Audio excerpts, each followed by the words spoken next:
Hi guys, today I am here and I've got some of my micro dwarf babies. Now these are a cross that I made myself and I am going to be potting them in a very simple, quick video and just showing you how I transition my micro dwarf tomatoes. Now these guys were grown in a hex tray. Started in a hex tray and started with coconut coir. So that's the mix that you see here. We have gotten our first true leaves on here, which are these guys right here. And I'm going to be uppotting them into some plastic cups. Now I have cut little holes at the bottom of these cups to give some proper drainage. Now this is really simple. I've taken my little start out. I'm putting him nice and deep in here. And when I do my tomatoes, I like to bury them a little bit. So let me move this aside.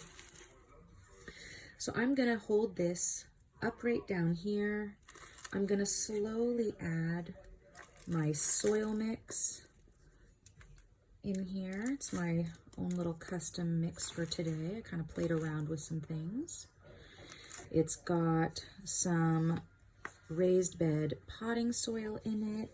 It's got some vermiculite, perlite, and peat moss, as well as some Epsoma tomato tone and some Epsoma biotone.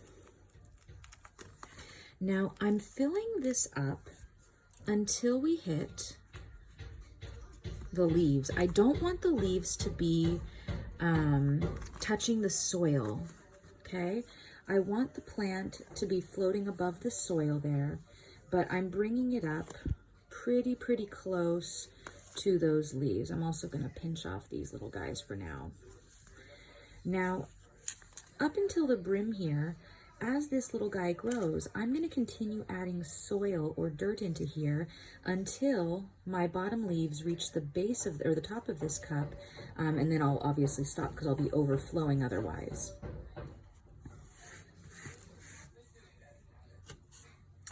This cup I have punctured holes in differently, as you can see.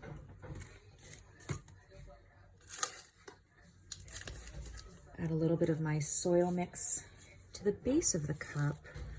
Grab my little tomato start. Now, one of the really cool things with tomatoes, look at this little micro dwarf and look at those immensely long roots. Now, the cool thing about a micro dwarf tomato is that these tomatoes should only grow no bigger than 18 inches tall.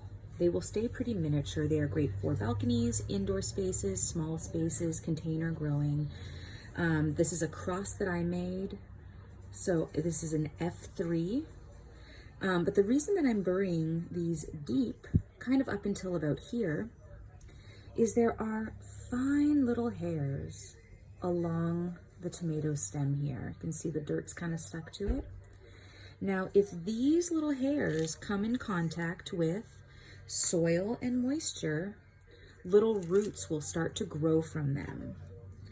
I like doing this because I get a more compact plant, and then I also get a really nice strong root system.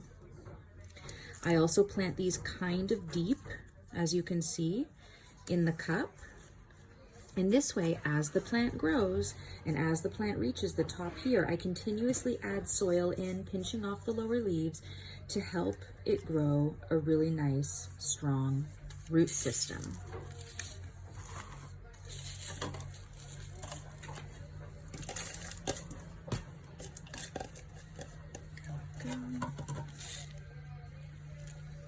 And look how immense those roots are for such a tiny tomato. Look at that.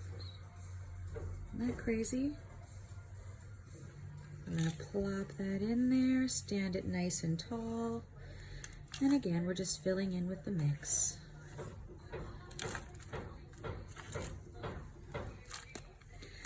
I plant all my tomatoes deep like this, regardless of whether they are micro dwarfs or not.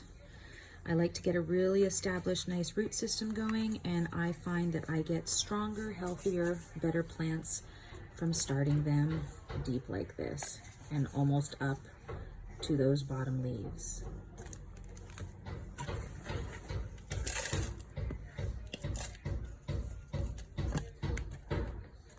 Last little guy here.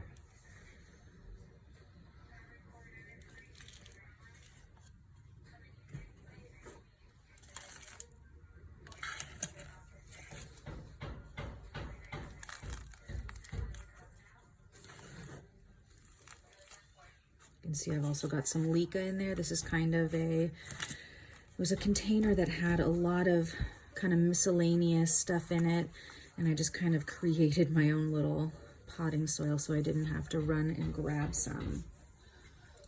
And there we've got our lovely micro dwarfs.